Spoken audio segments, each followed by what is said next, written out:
The fluorescent lights of Riverside Market cast harsh shadows across the checkout lanes, but Marcus Chin barely noticed as he guided his shopping cart through the familiar aisles. 80-year-old Lily skipped beside him, her backpack bouncing with each step as she chattered about her upcoming art project. It had been 2 years since Sarah's passing, and these routine grocery trips had become one of their sacred rituals, a small piece of normalcy in their carefully rebuilt world. Marcus was reaching for a box of cereal when he heard the soft, desperate voice from the next aisle over. A woman was speaking in hushed Spanish to 3 small children, her tone gentle but strained. He couldn't understand the words, but the exhaustion in her voice was universal. Lily tugged at his sleeve, pointing toward the colorful cereal boxes, but Marcus found himself listening instead.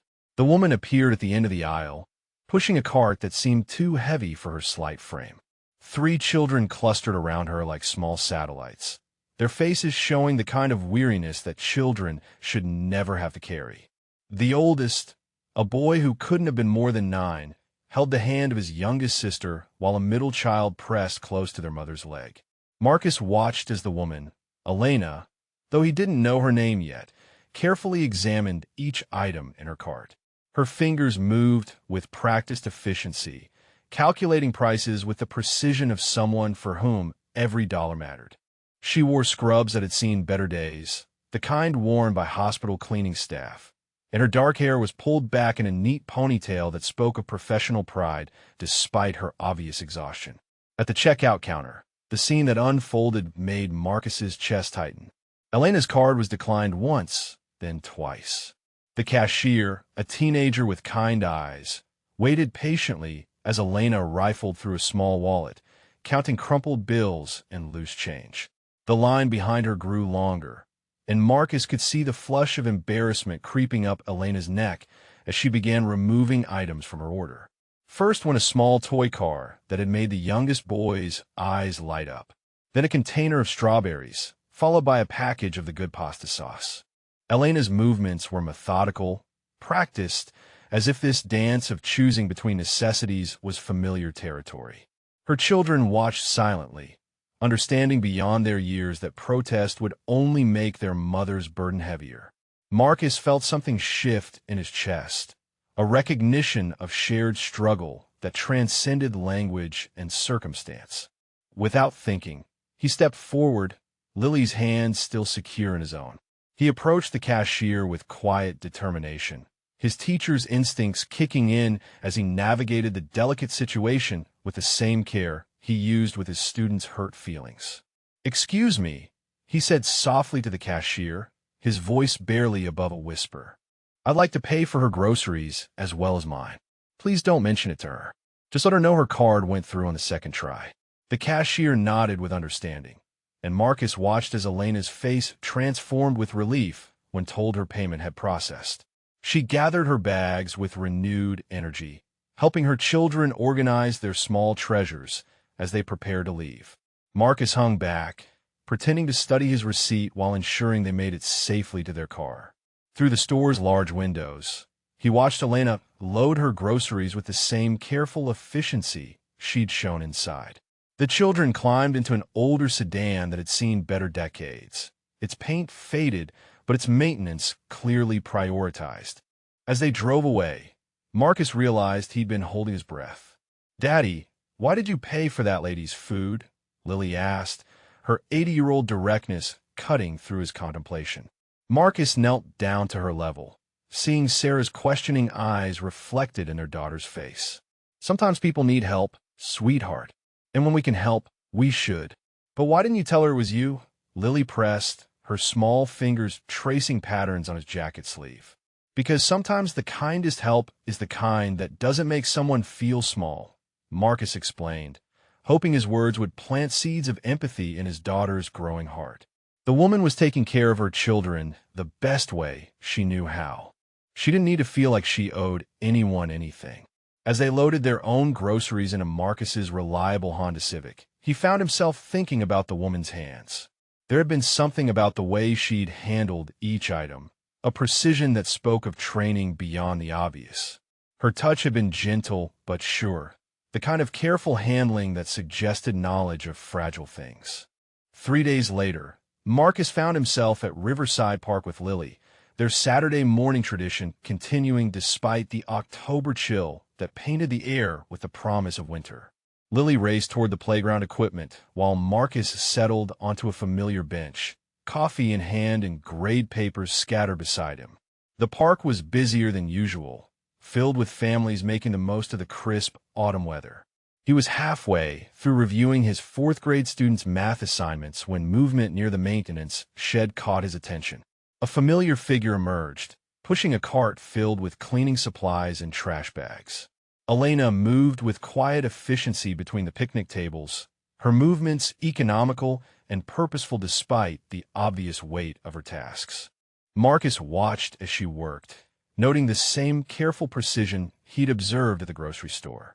She emptied trash bins with practiced grace, wiped down tables that families had abandoned, and collected scattered toys that children had forgotten in their excitement. Her 3 children played nearby on a small patch of grass, staying close enough for her to monitor them while remaining far enough away to avoid interfering with her work. The scene might have continued peacefully if not for the sudden cry that pierced the morning air. Elena's youngest, a girl who couldn't have been more than 4, had fallen from the small climbing structure where she'd been playing.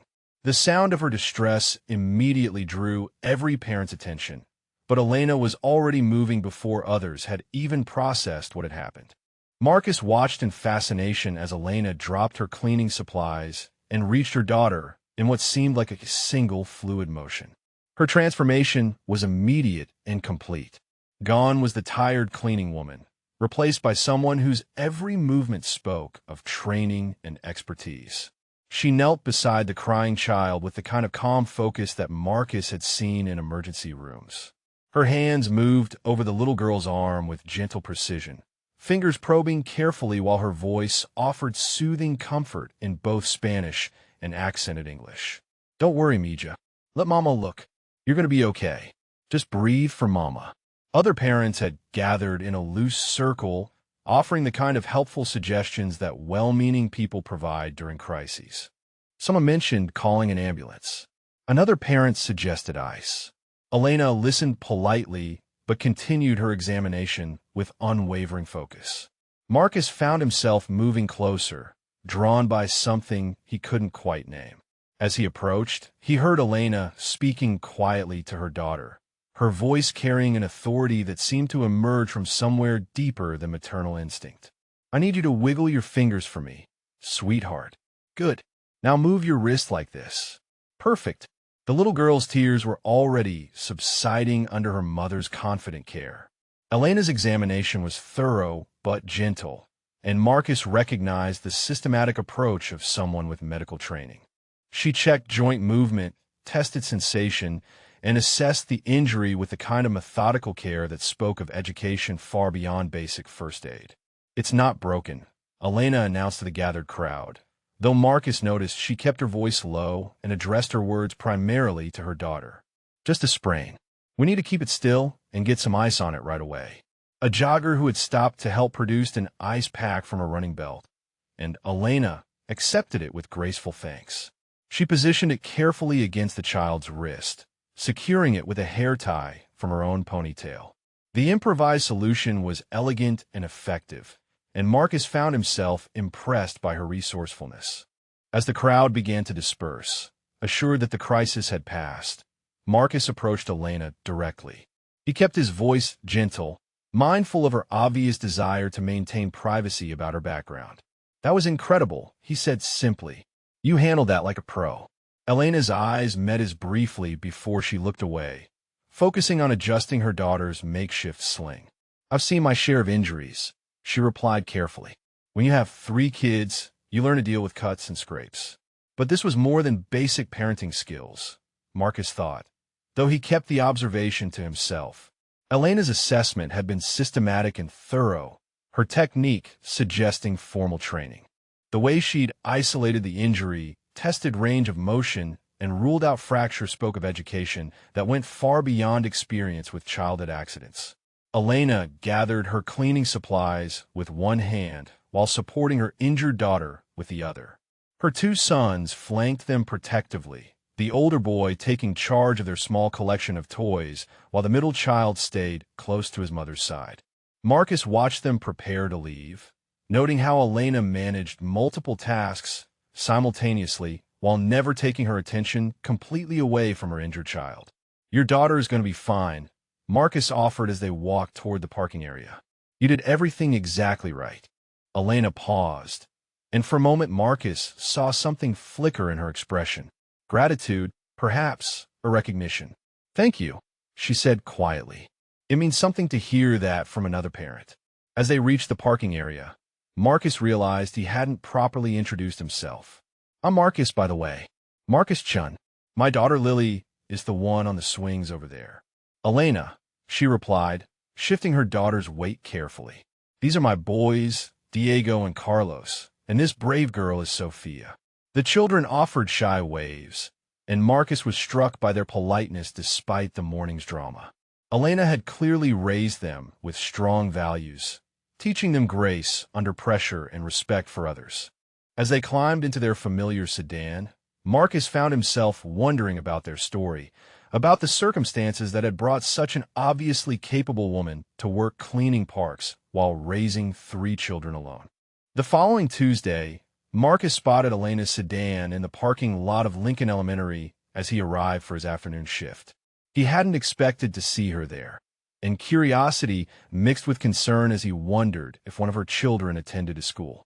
The mystery deepened when he found her in the main hallway after classes had ended, wearing the same worn scrubs and pushing a custodial cart filled with cleaning supplies. Elena looked up as he approached, and Marcus saw a flash of something that might have been embarrassment cross her features before she composed herself with practiced dignity. "Mr. Chun," she said formally, as if their previous encounters had been purely professional. "I didn't know you worked here." "I teach 4th grade, Marcus replied gently, sensing her discomfort and trying to ease it. "I've been here about 5 years now. How is Sophia's wrist doing?" "Much better, thank you," Elena responded, her posture relaxing slightly at his genuine concern. Children heal so quickly when they're young. She gestured toward her cleaning cart with a small smile that didn't quite reach her eyes. "I started working here part-time last week. Evening custodial shift."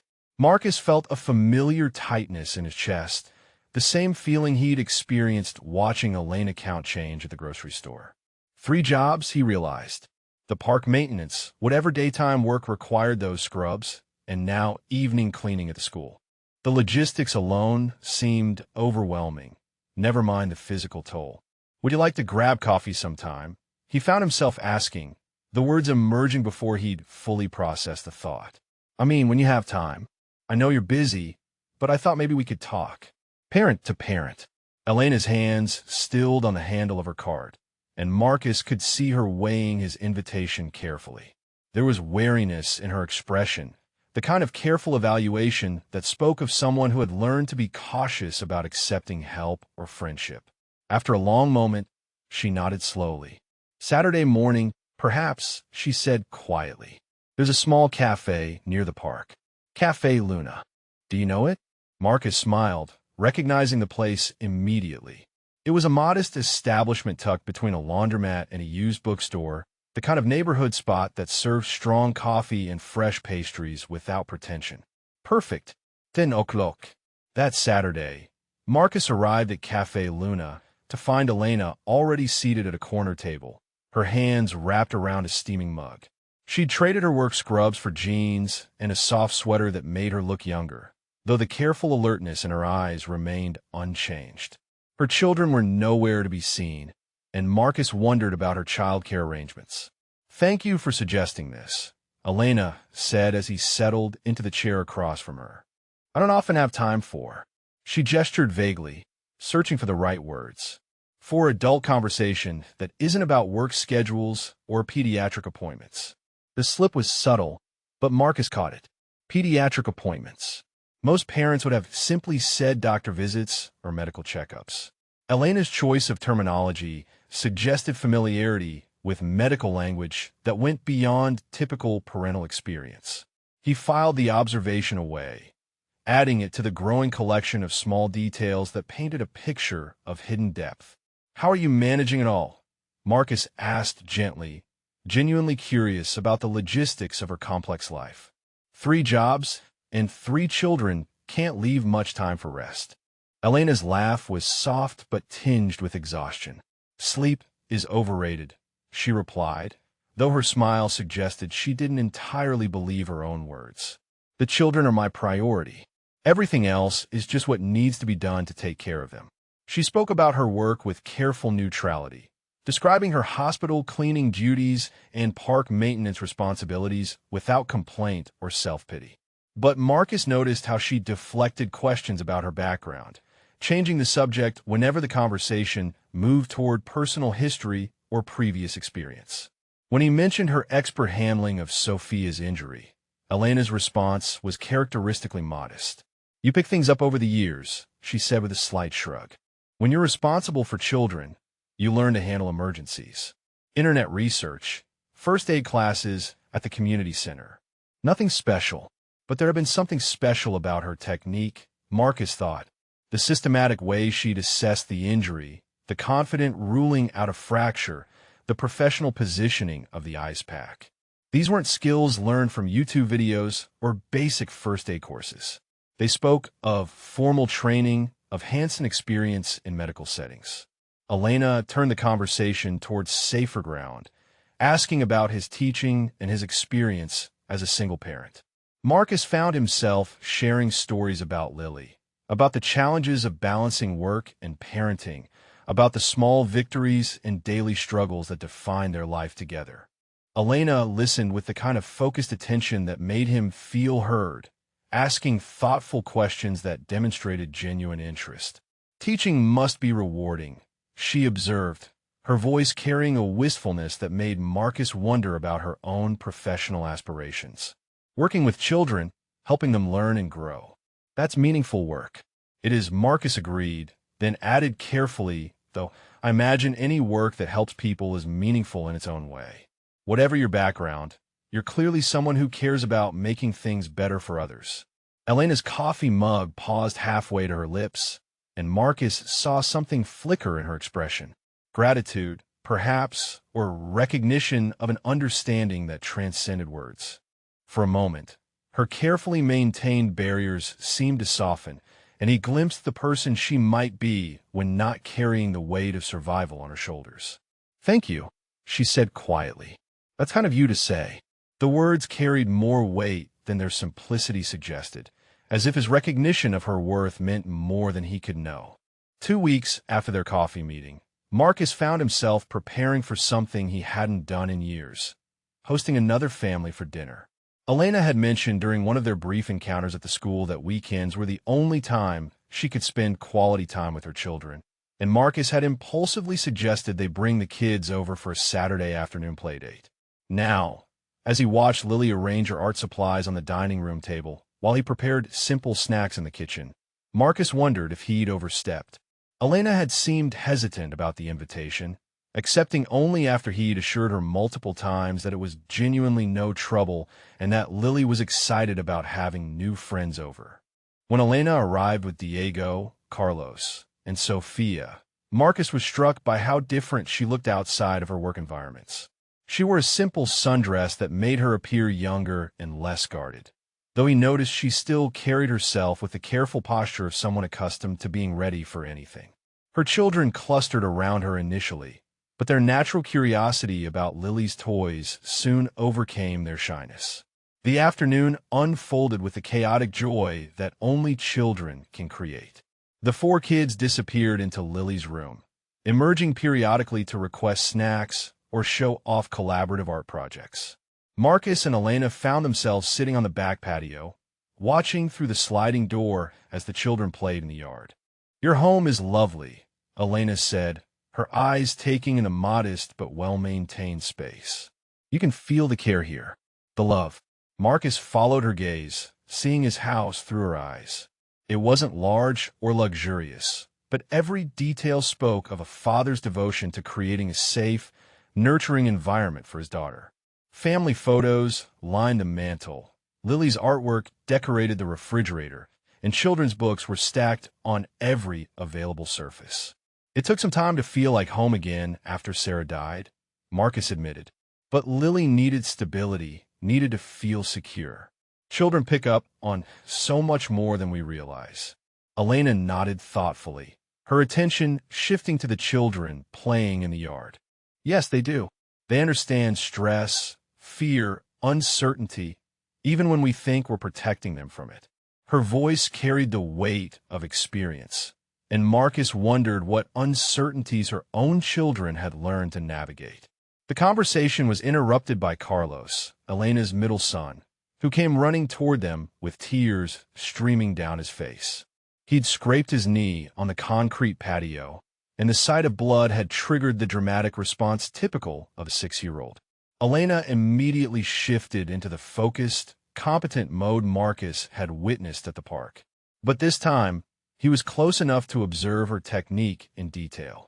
Elena examined the scrape with systematic thoroughness, her fingers gentle but sure as she assessed the depth and extent of the injury. She spoke to Carlos in soothing Spanish while her hands worked with the kind of practiced efficiency that spoke of extensive training. "Let's clean this up properly," she murmured, accepting the first aid supplies Marcus retrieved from his bathroom. "We need to irrigate the wound first, make sure there's no debris embedded in the tissue." Marcus paused, struck by her choice of words. Irrigate the wound. Embedded debris. These weren't terms that typical parents used when dealing with childhood scrapes. Most people would simply say wash it off or check for dirt. Elena's language suggested familiarity with medical procedures that went far beyond basic first aid knowledge. As she worked, Elena continued her clinical narration, seemingly unaware of how revealing her words were. "The abrasion is superficial, extending through the epidermis but not reaching the dermis. No sutures needed, but we'll want to keep it moist to promote optimal healing and minimize scarring." She applied antibiotic ointment with the same careful technique Marcus had seen her use with Sophia's sprained wrist, then secured a bandage with professional precision. Her movements were economical and sure, displaying a level of competence that couldn't be explained by parenting experience alone. "There you go, sweetheart," Elena said to Carlos, her voice returning to its normal maternal warmth. "Keep it clean and dry, and it'll heal perfectly. No scar at all." Carlos beamed at her reassurance and raced back to rejoin the other children, his injury quickly forgotten in the excitement of play. But Marcus found himself studying Elena with new understanding. Her casual use of medical terminology, her systematic approach to wound assessment, her confident prognosis about scarring. These details painted a picture that was becoming increasingly difficult to ignore. "You have a remarkable way with injuries," Marcus observed carefully, testing the waters. "Very thorough approach." Elena's hands stilled as she repacked the first aid supplies, and Marcus saw her walls begin to rebuild. "Like I said before, when you have 3 children, you learn to handle these things. Lots of practice with cuts and scrapes." But this wasn't just practice, Marcus thought. This was training. Professional, medical training that Elena was working hard to conceal. He wondered about her reasons for hiding such valuable skills, about the circumstances that had led someone with obvious medical expertise to work multiple cleaning jobs while raising her children alone. The afternoon continued with more play, more snacks, and more opportunities for Marcus to observe Elena's interactions with the children. She addressed their needs with the same systematic competence she'd shown with injuries, discussing nutrition choices in terms of macronutrients and developmental needs, automatically assessing their energy levels and recommending appropriate activities. When Elena's children complained of thirst after playing outside, she didn't just offer them water. She evaluated their hydration status, noted the flush in their cheeks, and recommended specific amounts of fluid intake, while explaining the importance of electrolyte balance in language that sounded remarkably like a pediatrician consulting with concerned parents. Each interaction added another piece to the puzzle Marcus was slowly assembling. Elena's knowledge wasn't the kind gained from parenting books or internet research. It was comprehensive, systematic, and delivered with the confidence that came from years of professional practice. Whatever her background, Marcus was becoming increasingly certain that Elena's current employment situation didn't reflect her true capabilities or training. The emergency happened on a Tuesday afternoon during Marcus's usual after-school supervision duty. He was monitoring the playground when the screaming began, a sound that every parent and teacher recognizes immediately as different from ordinary childhood upset. This was the cry of genuine terror and pain, cutting through the typical noise of children at play like a blade. Marcus ran toward the sound, his heart hammering as he spotted a crowd of students gathered near the monkey bars. In the center of the circle, 7-year-old Emma Rodriguez lay motionless on the ground, blood pooling beneath her head where she'd struck the concrete after falling from the highest bar. Her face was pale, her breathing shallow, and Marcus could see the telltale signs of serious head trauma. "Call 911, he shouted to another teacher while dropping to his knees beside Emma. Several adults were already trying to help, but their well-intentioned efforts only seemed to increase the chaos. One teacher was attempting to move Emma into a sitting position, while another was shaking her gently, trying to rouse her to consciousness. "Don't move her," a calm, authoritative voice cut through the commotion. Everyone stepped back. Now, Marcus looked up to see Elena pushing through the crowd with the focused intensity he'd witnessed during her children's minor injuries, but magnified tenfold. She wore her custodial uniform and carried a mop, evidence that she'd been working nearby when the accident occurred. But as she knelt beside Emma, her entire demeanor transformed into something Marcus had never seen before. Elena's hands moved with surgical precision as she performed what looked like a rapid neurological assessment. She checked Emma's pupils with a small flashlight that appeared from somewhere in her uniform, tested reflexes with practiced efficiency, and palpated the child's skull with the kind of systematic thoroughness that spoke of extensive training. "Possible basilar skull fracture," she murmured, her voice clinical and controlled. "Signs of increased intracranial pressure. We need to maintain cervical spine immobilization and monitor for deteriorating neurological status." The other teachers stepped back, recognizing expertise when they saw it, but Marcus remained close enough to observe Elena's technique. She positioned herself at Emma's head, placing her hands on either side of the child's neck with the kind of precise positioning used in emergency medicine. Her movements were economical, confident, and absolutely professional. "Emma, can you hear me?" Elena said, her voice gentle but commanding. "I'm going to take care of you, sweetheart. I need you to stay very still for me. Don't try to move your head or neck." Emma's eyes fluttered open, unfocused and confused. Elena immediately began what Marcus recognized as a systematic neurological examination, testing cognitive function, motor response, and sensory perception with the kind of organized approach used in trauma centers. "What's your name, honey?" Elena asked, simultaneously checking Emma's pulse and respiratory rate.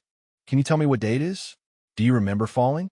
Emma's responses were sluggish and inconsistent, confirming Elena's obvious concerns about head injury. Elena continued her assessment while maintaining perfect spinal alignment, her hands never wavering from their protective position around Emma's neck and head. "Signs of concussion with possible intracranial bleeding," Elena announced to the gathered adults, her medical terminology delivered with the confidence of someone accustomed to making life-and-death diagnoses. "We need immediate transport to a Level 1 trauma center. This child needs a CT scan and neurosurgical evaluation." Marcus stared at Elena in amazement. Her transformation was complete and stunning. Gone was the quiet cleaning woman who deflected questions about her background. In her place knelt someone who was clearly a trained medical professional, someone whose expertise went far beyond basic first aid or parenting experience. The paramedics arrived within minutes, but Elena continued her vigilant monitoring until they took over Emma's care. Even then, she provided them with a detailed report that sounded like a formal medical consultation, complete with timeline, assessment findings, and recommendations for continued care. "Patient is a 7-year-old female with witnessed fall from approximately 8 feet onto concrete surface," Elena reported to the lead paramedic. loss of consciousness for approximately 3 minutes, followed by altered mental status. Pupils are reactive but sluggish, showing possible signs of increased intracranial pressure. I've maintained cervical spine immobilization since arrival. The paramedic looked at Elena with obvious respect, recognizing a colleague when he heard one. "Are you medical?" he asked while securing Emma to the backboard. Elena hesitated for just a moment, and Marcus saw something flicker across her expression. Previously, she replied carefully, her voice carrying weight that the paramedic immediately understood. As the ambulance pulled away, carrying Emma to the hospital for the emergency surgery that would ultimately save her life, Marcus found himself staring at Elena with new eyes.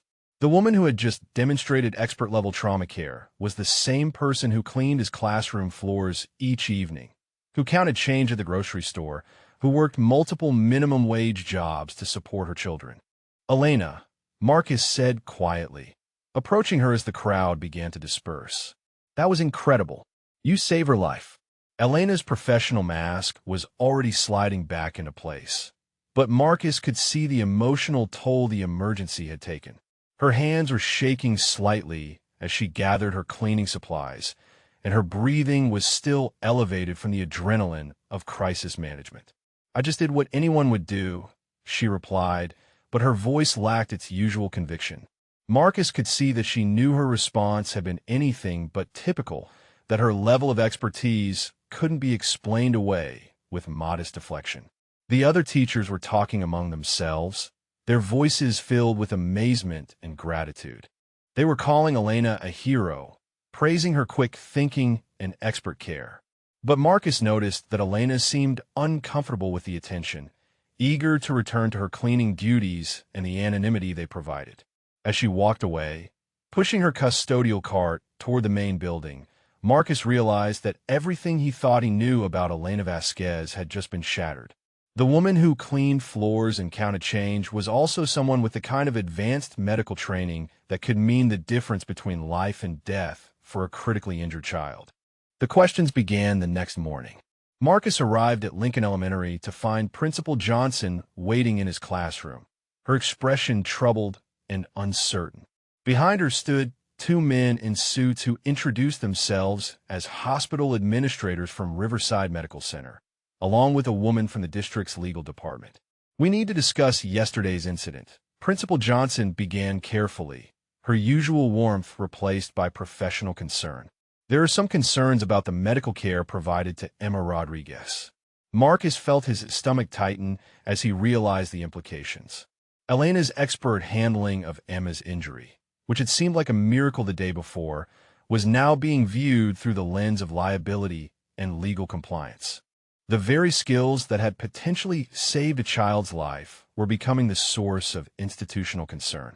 Dr. Harrison Webb, one of the hospital administrators, stepped forward with the kind of authority that commanded attention. He was a tall man with silver hair and the bearing of someone accustomed to being in charge, his expensive suit and polished shoes marking him as management rather than medical staff. "We've reviewed the paramedic reports from yesterday's emergency," Dr. Webb said, his tone formal and slightly disapproving. "The individual who provided initial care demonstrated knowledge and techniques that suggest medical training.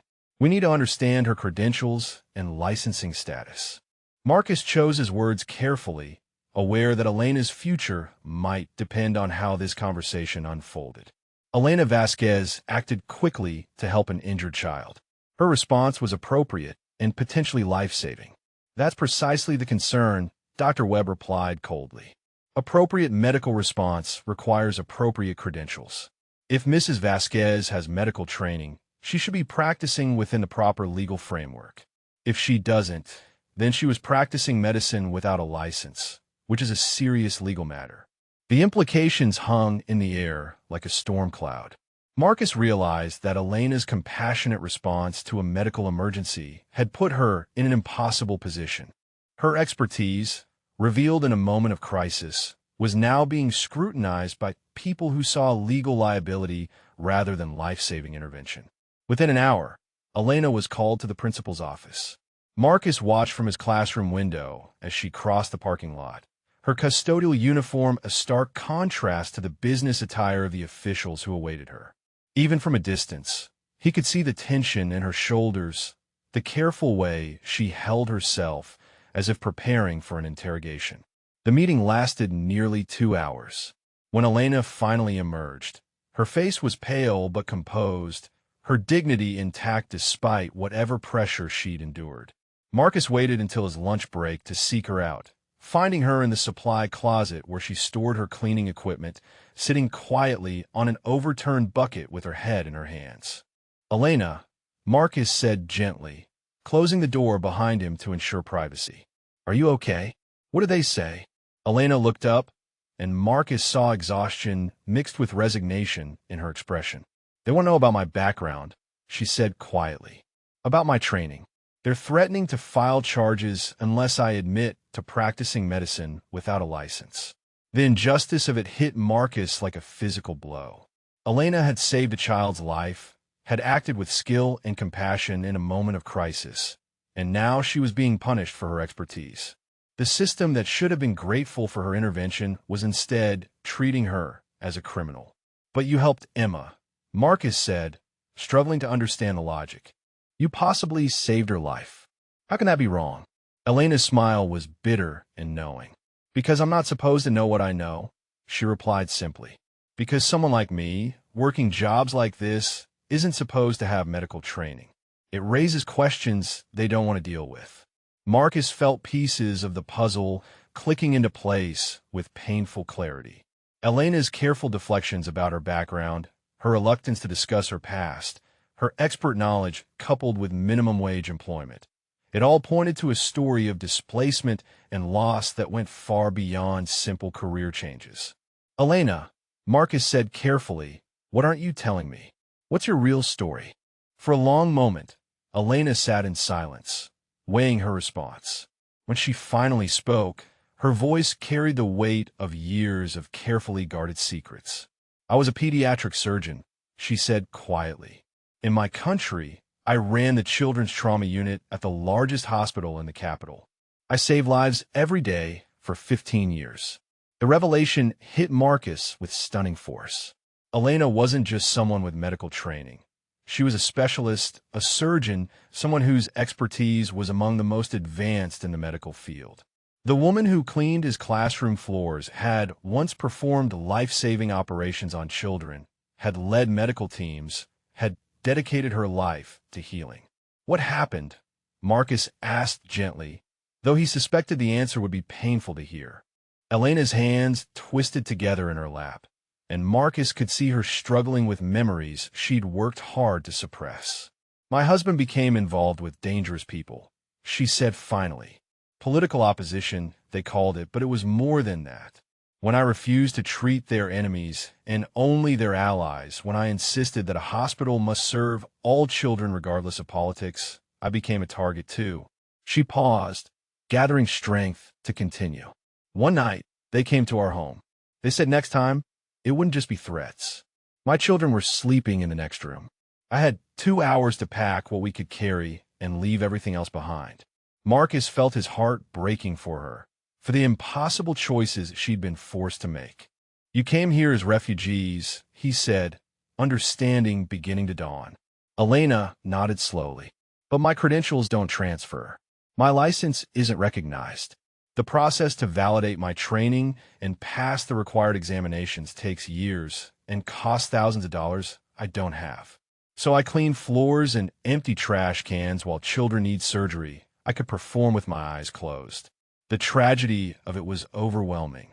Elena possessed skills that could save lives, knowledge that represented decades of training and experience, but legal and bureaucratic barriers had reduced her to menial labor while her expertise went unused. "Now, they want me to admit I was practicing without a license," Elena continued, her voice strengthening with resolve. "They want me to plead guilty to helping a child so they can avoid the liability of having unlicensed personnel on school grounds. But if I admit to practicing medicine illegally, it could affect my immigration status, my children's future, everything we've worked for." That evening, Marcus sat in his living room with Elena's revelation echoing in his mind. a pediatric surgeon. The woman who had quietly paid for groceries with carefully counted change, who had cleaned his classroom floors each night with methodical precision, who had deflected every question about her background with modest humility, had once led surgical teams and saved children's lives as a matter of routine. The injustice of it consumed his thoughts as he helped Lily with her homework, as he prepared dinner, as he went through the familiar rhythms of single parenthood. Elena possessed skills that hospitals desperately needed, knowledge that could make the difference between life and death for countless children, but bureaucratic barriers and legal technicalities had reduced her to invisible labor while her expertise gathered dust. Marcus found himself thinking about the paramedics' respectful recognition when Elena had provided her medical report, about Dr. Webb's cold insistence on credentials over competence, about a system that valued paperwork more than the ability to save lives. The contrast felt obscene, a betrayal of everything medicine was supposed to represent. The next morning brought unexpected visitors. Marcus was preparing for school when his doorbell rang, revealing Elena standing on his front steps with her 3 children.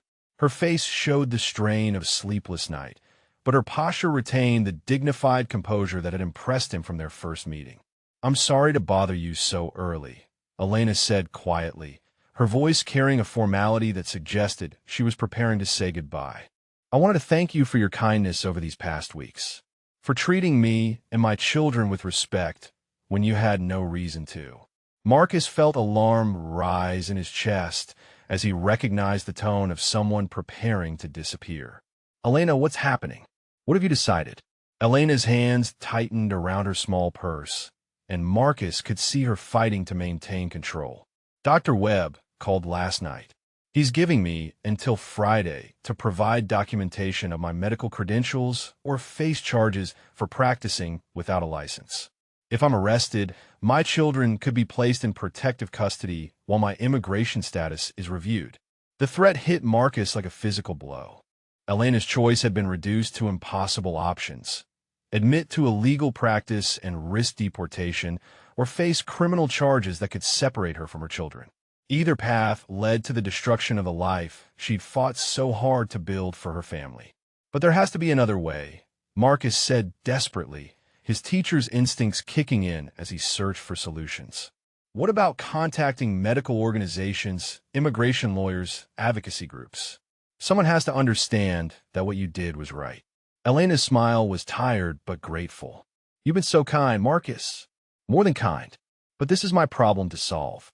I won't let my situation affect you or Lily or your career at the school.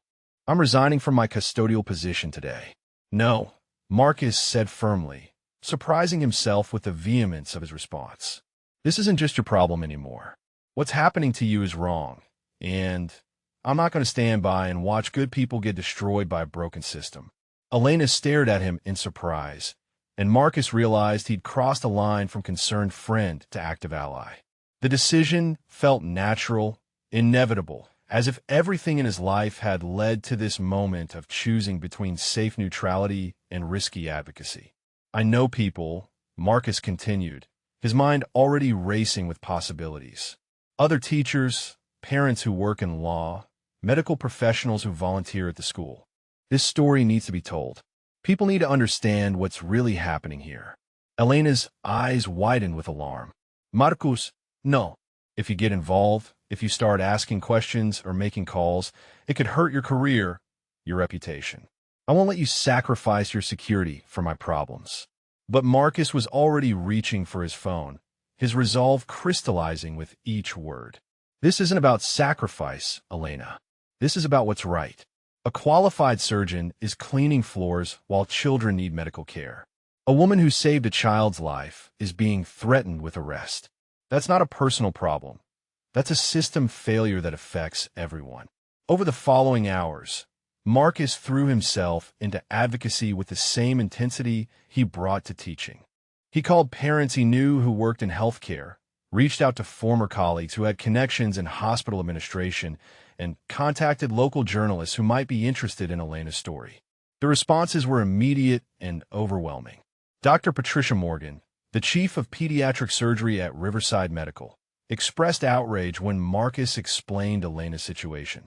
"We have a shortage of qualified pediatric surgeons, and we're threatening to prosecute one for saving a child's life?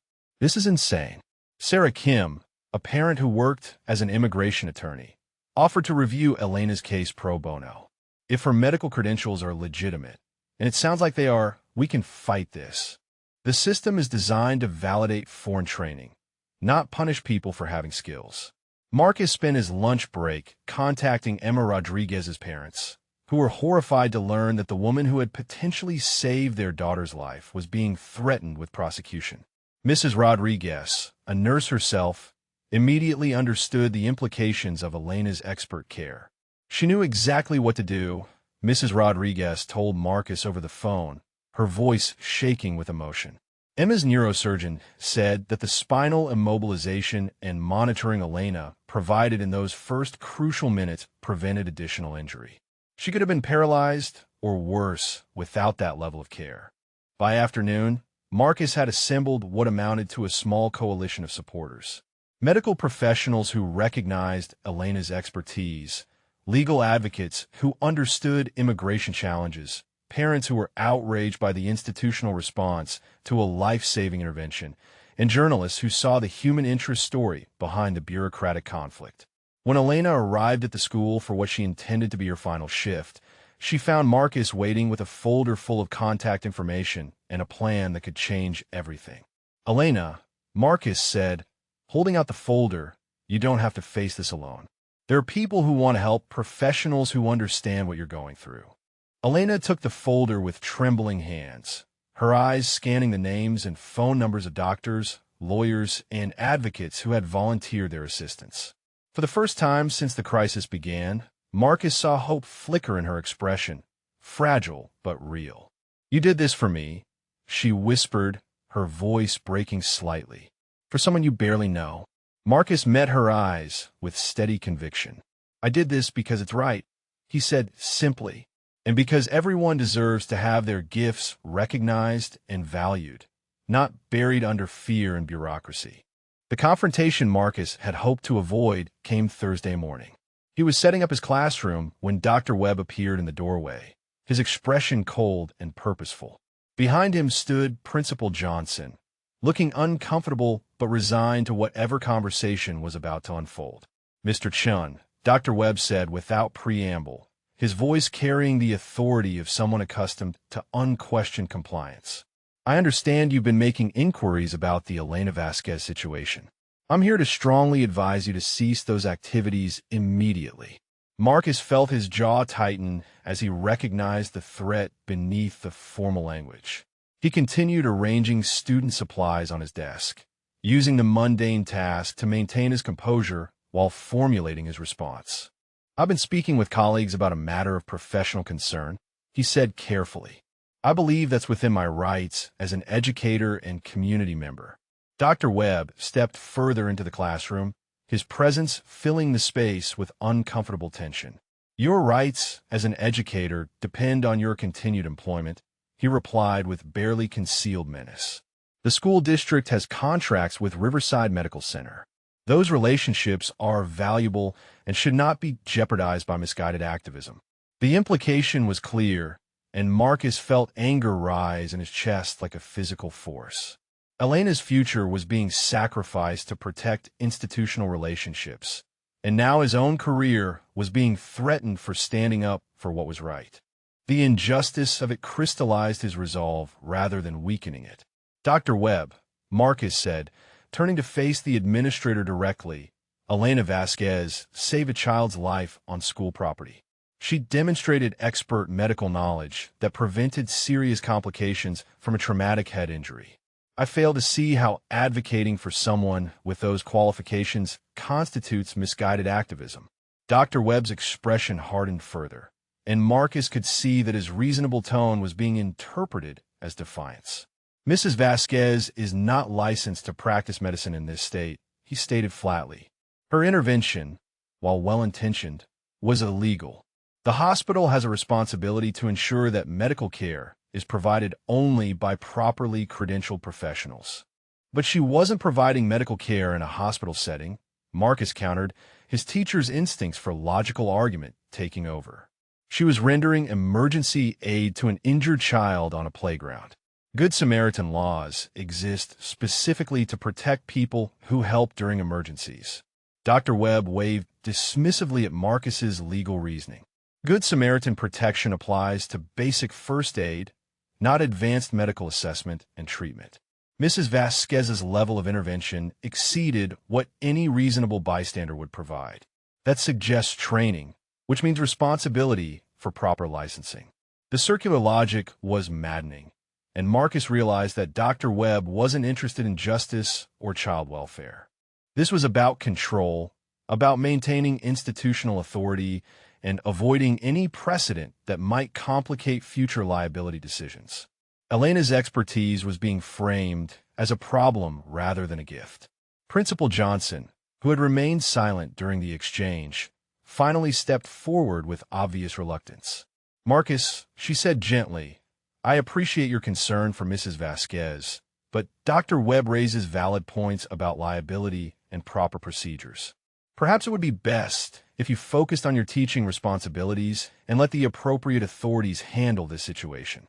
Marcus looked between the two administrators, recognizing the coordinated pressure they were applying. His job security was being leveraged to silence his advocacy, and Elena was being positioned as a liability rather than an asset. The systemic nature of the injustice became crystal clear in that moment. "With respect, Principal Johnson," Marcus replied, maintaining professional courtesy despite his growing frustration, "my teaching responsibilities include modeling ethical behavior for my students. I can't explain to them that helping others is important while simultaneously abandoning someone who helped save a child's life." Dr. Webb's patience appeared to reach its limit. "Mr. Chun," he said with finality, "I'm going to be very clear. If you continue interfering in this matter, if you persist in contacting medical professionals or media representatives, if you maintain any advocacy on Mrs. Vasquez's behalf, I will personally ensure that your employment situation becomes untenable. The choice is yours." The threat hung in the air like a blade, sharp and unambiguous. Marcus felt the weight of it, understood exactly what Dr. Webb was offering: silence in exchange for security, complicity in exchange for career protection. The familiar path of keeping his head down and avoiding trouble stretched before him, safe and predictable. But as he considered the offer, Marcus thought about Elena's quiet dignity as she counted change at the grocery store, about her expert care during medical emergencies, about her children who depended on her courage and sacrifice. He thought about Emma Rodriguez, whose life had been saved by Elena's expertise, and about all the children who might benefit from her skills if the system would allow it. "Dr. Webb," Marcus said finally, his voice steady despite the magnitude of his decision, "I understand your position completely. You're protecting institutional interests, managing liability concerns, and maintaining established protocols. Those are important responsibilities." Dr. Webb nodded slightly, apparently interpreting Marcus's words as capitulation. Marcus continued, his resolve crystallizing with each word. "But Elena Vasquez is a pediatric surgeon whose expertise could save children's lives. She's being punished for having skills that our community desperately needs. I can't be silent about that injustice, regardless of the personal cost." The administrator's expression shifted from satisfied confidence to cold fury.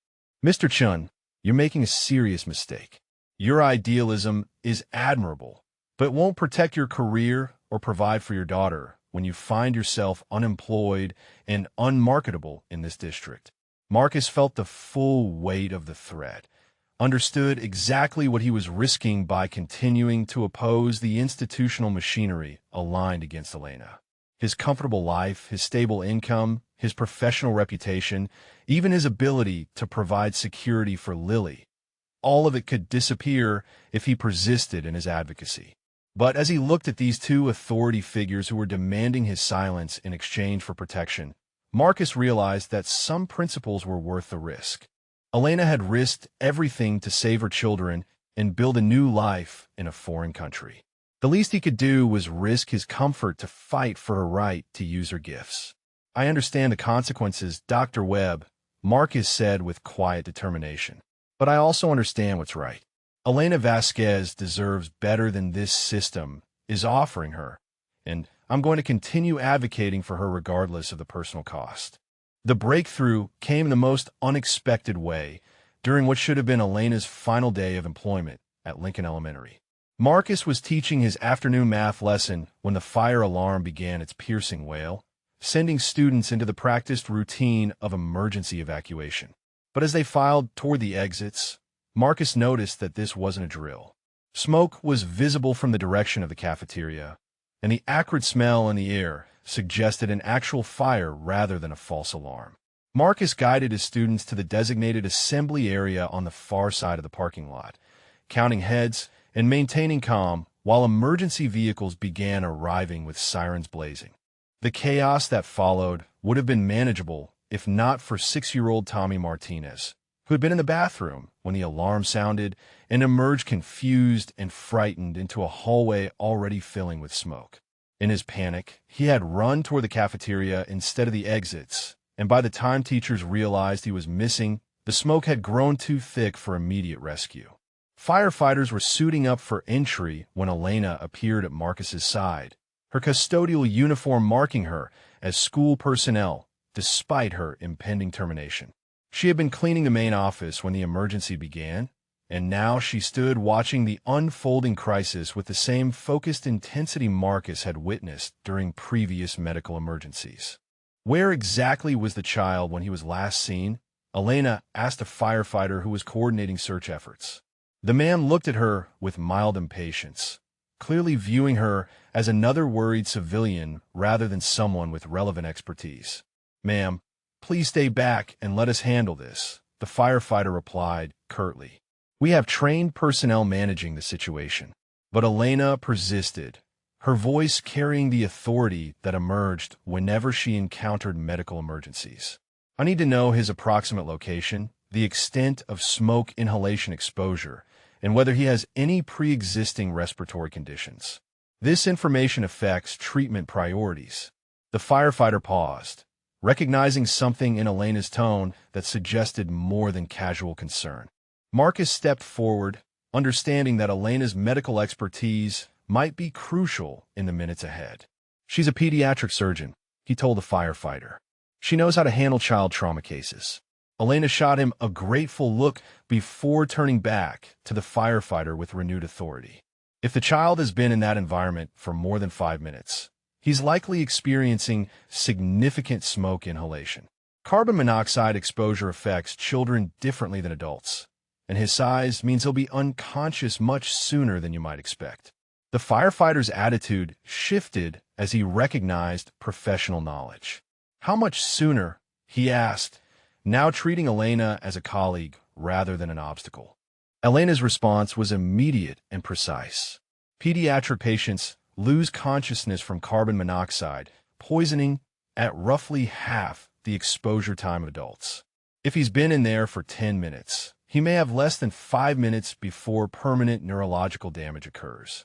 You need to prioritize speed over standard safety protocols." The firefighter nodded grimly and spoke into his radio, relaying Elena's assessment to the rescue team inside the building. Marcus watched as Elena positioned herself near the ambulance, preparing for what she clearly expected to be a critical medical situation requiring immediate intervention. When the firefighters emerged carrying Tommy's limp form, Elena was ready. The child was unconscious, his skin showing the cherry red coloration that indicated severe carbon monoxide poisoning. The paramedics began standard treatment protocols, but Elena's assessment was faster and more comprehensive than their routine approach. "Critical carbon monoxide exposure with probable hypoxic brain injury," Elena announced as she moved to Tommy's side. "We need high-flow oxygen immediately, and I recommend hyperbaric treatment if available. His neurological responses suggest we're in the critical window for preventing permanent damage." The lead paramedic looked at Elena with the same recognition Marcus had seen before. "Medical background?" he asked while continuing his own assessment. Elena hesitated for only a moment before responding with quiet dignity. Pediatric surgeon, 15 years trauma experience. I can assist if needed. The paramedic's relief was visible. I'll take all the help I can get. This kid's in bad shape.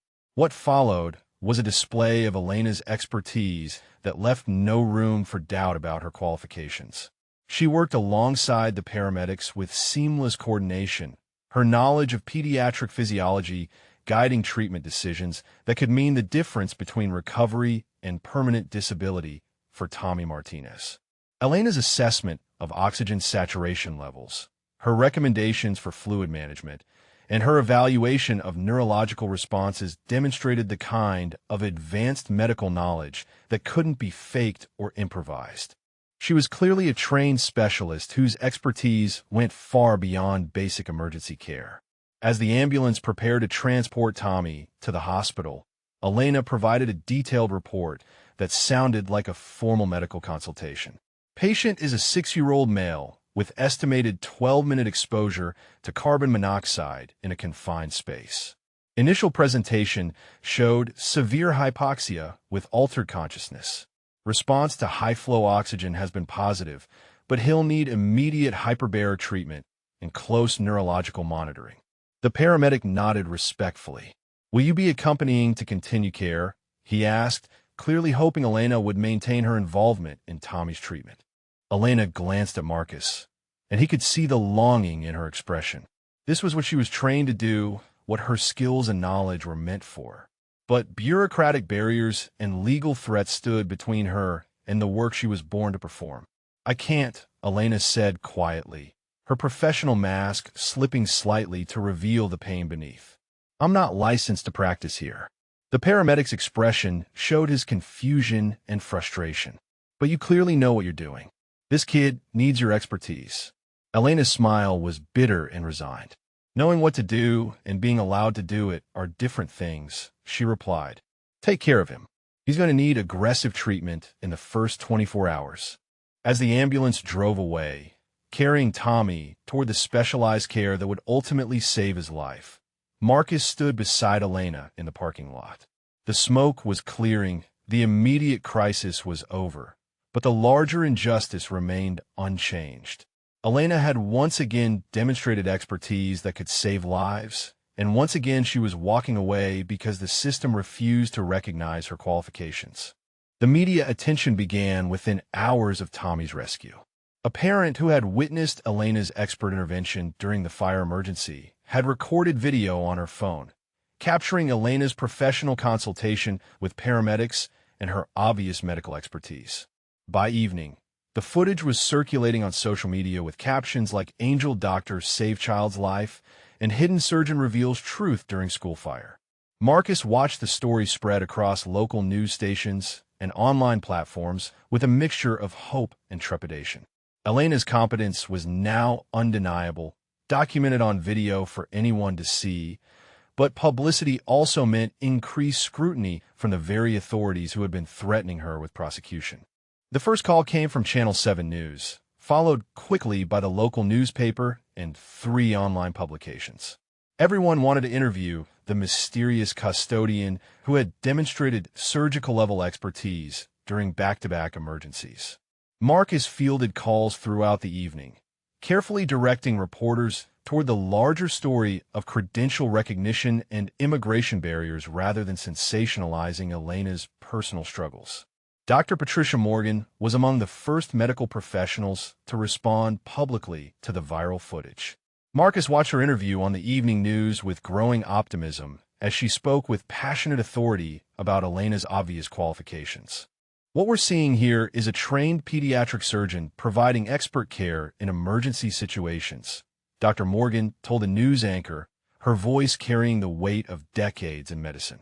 Her assessment techniques, her clinical reasoning, her treatment recommendations, these demonstrate advanced medical training that takes years to develop.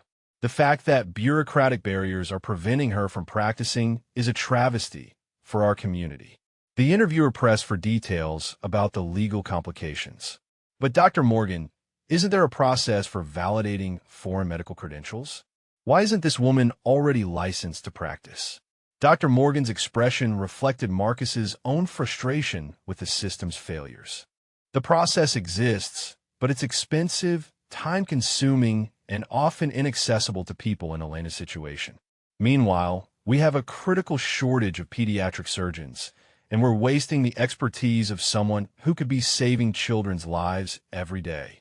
Public reaction was swift and overwhelmingly supportive. Parents flooded social media with stories of their own experiences with Elena, praising her kindness during school events and her obvious knowledge when discussing child health issues.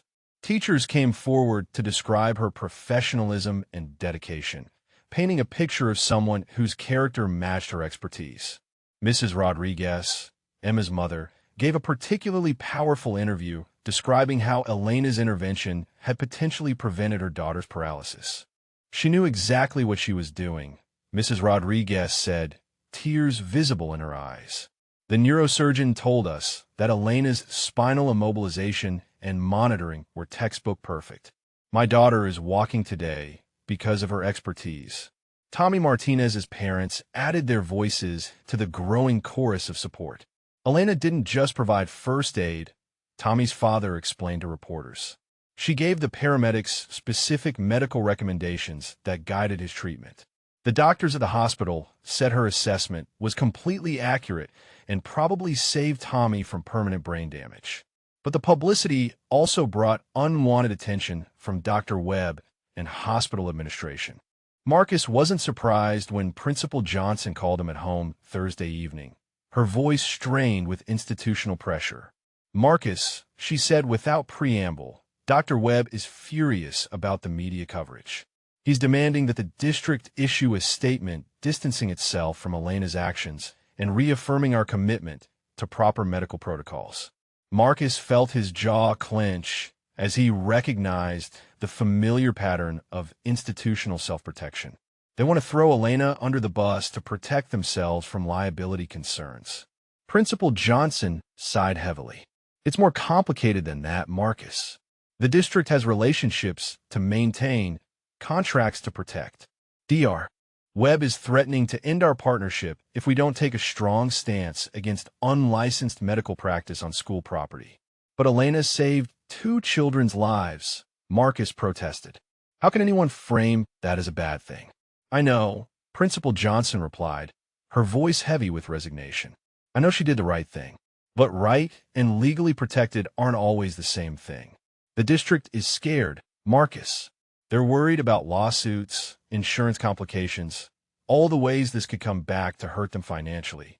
Marcus understood the institutional logic, but understanding didn't make it less infuriating. Elena was being sacrificed to protect bureaucratic interests, her expertise dismissed because it threatened comfortable arrangements between hospitals and schools. The next morning brought an unexpected development. Marcus arrived at school to find a small crowd of protesters gathered in the parking lot, carrying signs that read support Elena Vasquez and let doctors practice. Parents, teachers, and community members had organized overnight, creating a visible demonstration of support that couldn't be ignored by district administration. Dr. Susan Kim, the immigration attorney who had volunteered to help Elena's case, stood at the center of the crowd with a bullhorn and a folder of legal documents. This is about more than one woman's employment, she announced to the gathering. This is about whether our community will waste precious medical expertise because of bureaucratic barriers and institutional cowardice. Marcus spotted Elena at the edge of the crowd, her 3 children standing close beside her as they watched the unprecedented show of support. Her expression mixed gratitude with overwhelming emotion, and Marcus could see that she was struggling to process the reality that so many people were willing to fight for her cause. As the morning progressed, more supporters arrived. Medical professionals from Riverside Medical Center appeared despite potential professional risks, carrying signs that red credentials don't equal compassion and we need Elena's expertise. Parents from multiple schools joined the demonstration, sharing stories of Elena's kindness and knowledge during their interactions with her. The visual impact was undeniable. Local news crews captured footage of doctors, teachers, parents and community members standing together in support of a custodian whose hidden expertise had been revealed through acts of heroism. The message was clear. Elena Vasquez had earned the community's respect through her actions, and they weren't willing to let bureaucratic threats destroy her future. Marcus found himself standing beside Elena as they watched the demonstration unfold, feeling the historic nature of the moment. This wasn't just about one person's employment anymore. It had become a broader statement about justice, about recognizing worth regardless of official status, about the community's power to protect its own against institutional injustice. The confrontation Marcus had been anticipating finally arrived Friday morning in the form of an emergency meeting called by the district superintendent. Elena sat beside him in the administrative conference room, her hands folded carefully in her lap, while facing a panel that would determine her future. Dr. Webb occupied the center position, flanked by Principal Johnson, District Legal Counsel, and Superintendent Williams. The atmosphere was tense and formal, with the weight of public scrutiny adding pressure to what might otherwise have been a routine disciplinary proceeding. Marcus could feel Elena's nervous energy despite her composed exterior, and he placed a supportive hand on her shoulder as the meeting began. Dr. Webb opened with his familiar refrain about liability and proper procedures, his voice carrying the authority of someone accustomed to having his pronouncements accepted without question.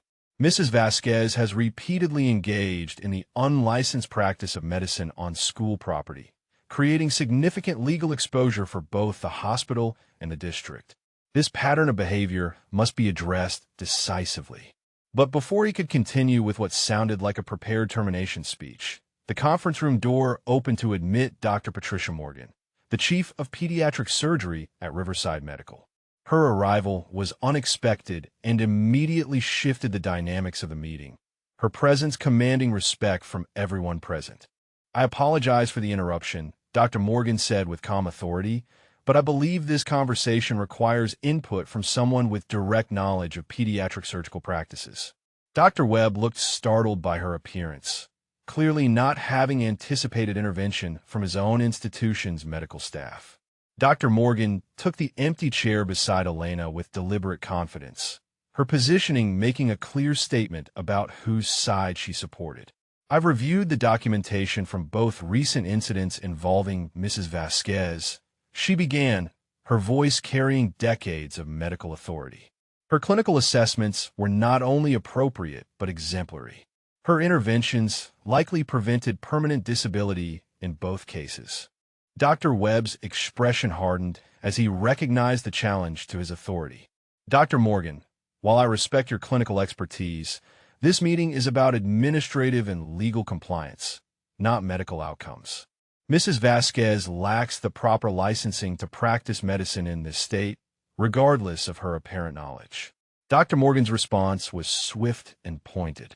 "Harrison, we're facing a critical shortage of pediatric surgeons in this region. Our wait times for emergency procedures have tripled in the past 2 years. Meanwhile, we're threatening to prosecute someone whose expertise could help address that shortage. The logic escapes me." The room fell silent as the two medical administrators faced off, representing different approaches to institutional priorities. Dr. Webb's focus on legal compliance collided directly with Dr. Morgan's emphasis on patient care and practical solutions. Elena spoke for the first time since the meeting began, her voice quiet but steady. "May I say something?"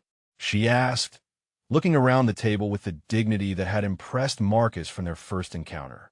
All eyes turned to her, and Marcus felt proud of her courage in addressing the panel that held her future in their hands. "I understand everyone's concerns about proper procedures and legal requirements," Elena said, her accent lending gravity to her carefully chosen words. "In my country, I spent 15 years saving children's lives. I performed emergency surgeries, led trauma teams, taught medical students. When I came here, I knew my credentials wouldn't transfer immediately, but I never stopped being a doctor in my heart." She paused, gathering strength to continue with what Marcus recognized as the most important speech of her life. "When I saw Emma fall, when I heard Tommy crying in that smoke, I couldn't walk away. my training, my experience, my oath to help children, none of that disappeared because of paperwork complications. I would make the same choices again, regardless of the consequences. Dr. Webb began to respond, but Elena raised her hand with gentle authority. Please let me finish. I'm not asking to be exempt from your rules or procedures. I'm asking for the opportunity to meet your requirements properly. I want to validate my credentials, pass your examinations, earn the right to practice medicine here legally. But I also want you to understand that my knowledge and skills aren't going to disappear while bureaucrats debate liability concerns. Dr. Morgan leaned forward with obvious approval. That's exactly what I wanted to hear, she said, then turned to address Dr. Webb directly. Harrison, I'm prepared to personally sponsor Mrs. Vasquez through the credential validation process. I'll provide the necessary supervision, documentation, and institutional support to ensure she meets every requirement for licensure. The offer hung in the air like a lifeline, and Marcus felt his heart racing with the possibility of a real solution. Dr. Morgan's sponsorship could provide Elena with the pathway she needed to legitimize her expertise while addressing the hospital's staffing needs. Dr. Webb's expression showed his internal struggle between institutional caution and practical necessity. The legal department representative whispered urgently in his ear, clearly outlining the risks and benefits of accepting Dr. Morgan's proposal. Superintendent Williams spoke for the first time, his voice carrying the weight of final authority. Dr. Webb, given the public attention this situation has received and the medical expertise that's been demonstrated, I think we need to consider all available options. If Mrs. Vasquez can be properly credentialed through established channels, that addresses our primary concerns while recognizing her obvious qualifications. Marcus watched Dr. Webb's face carefully, seeing the exact moment when institutional pragmatism overcame rigid adherence to procedure. The public support for Elena, combined with Dr. Morgan's professional backing and the superintendent's implicit directive, had created irresistible pressure for a reasonable solution. Very well, Dr. Webb said finally, his voice tight with reluctant acceptance. If Dr. Morgan is willing to provide formal sponsorship and supervision, and if Mrs. Vasquez can successfully complete the credential validation process within a reasonable time frame, then we can discuss a pathway forward. Elena's composure finally cracked, tears streaming down her face as the impossible suddenly became possible. Marcus felt his own eyes filling as he watched her realize that her expertise would finally be recognized, that her years of training and experience wouldn't be wasted after all. Dr. Morgan reached over to clasp Elena's hand with professional warmth. Welcome to the team, she said simply. We're going to put those surgical skills to good use. The meeting concluded with discussions of timelines, requirements, and practical arrangements for Elena's transition from custodian to credentialed surgeon. Marcus listened to the planning with deep satisfaction, knowing that justice had finally prevailed over bureaucratic obstruction. 6 months later, Marcus stood in the observation deck of Riverside Medical Center's pediatric surgery suite, watching Elena lead a medical team through a complex heart procedure on a 4-year-old patient. She moved with the same quiet competence he'd first witnessed during Sophia's playground injury, but now her expertise was being channeled through proper medical equipment in a sterile surgical environment where it belonged. Elena had passed her medical licensing examinations with scores that impressed even Dr. Morgan, completing in 4 months what typically took candidates twice as long. Her years of experience had translated seamlessly to American medical practice, and her dedication to recertification had been nothing short of extraordinary. Dr. Morgan appeared beside Marcus at the observation window, her expression radiating satisfaction as she watched Elena work. She's already one of our best surgeons, Dr. Morgan said quietly. Her technique is flawless, her diagnostic skills are exceptional, and her rapport with pediatric patients is remarkable. We're lucky to have her. Marcus smiled as he watched Elena gently reassure the young patient before beginning the procedure. The same hands that had once counted change at the grocery store and pushed cleaning carts through school hallways were now performing life-saving surgery with precision and grace. The transformation was complete, but the essential kindness and competence had remained constant throughout.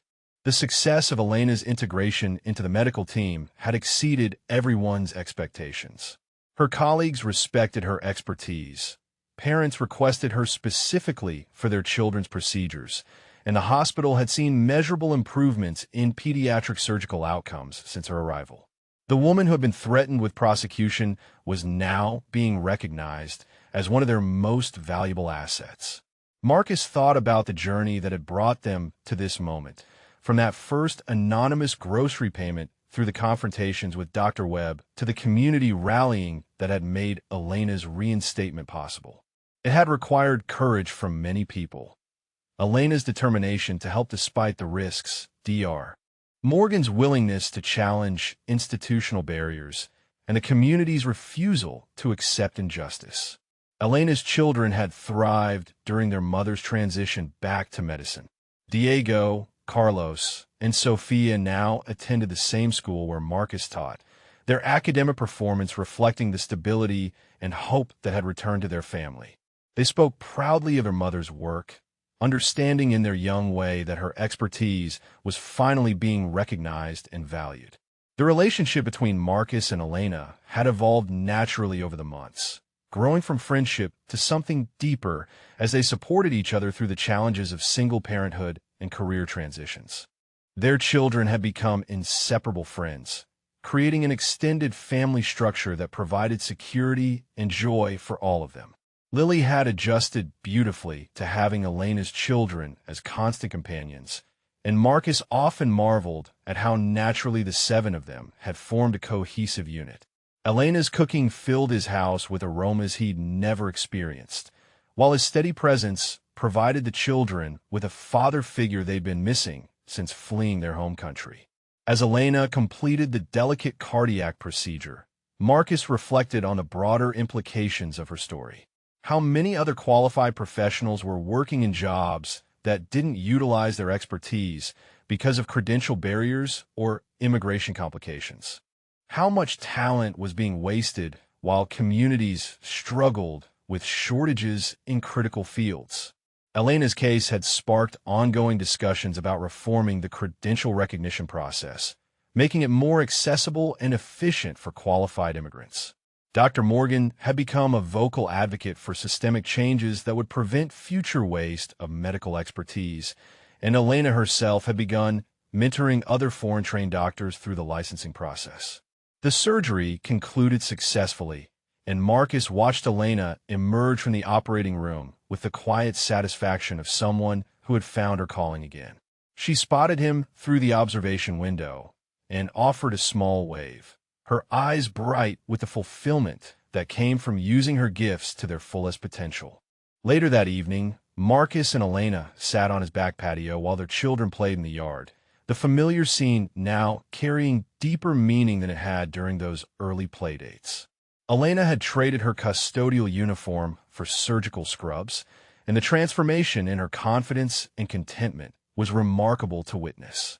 "I never thought I'd feel like a doctor again," Elena said softly, watching Sophia demonstrate a cartwheel to the other children. "There were moments when I wondered if I'd imagined my previous life, if maybe I really was just someone who cleaned floors and counted change." Marcus reached for her hand, marveling at how natural the gesture had become. "You never stopped being a doctor," he replied. "The system just took some time to catch up with what everyone else could already see."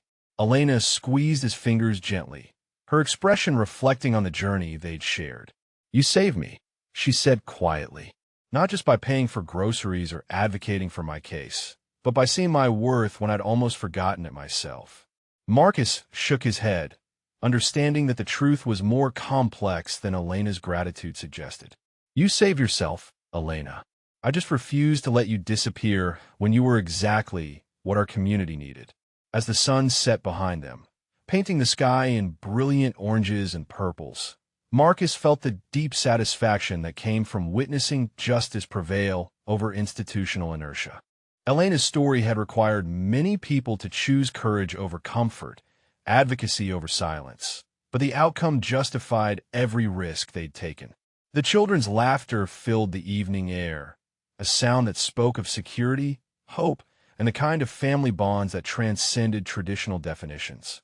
Marcus looked at this chosen family they'd created and understood that sometimes the most important victories came not from grand gestures, but from ordinary people choosing to do what was right when it mattered most. If this story touched your heart, please drop a comment and let us know your favorite part, character, or if you've witnessed similar hidden talents in someone you know.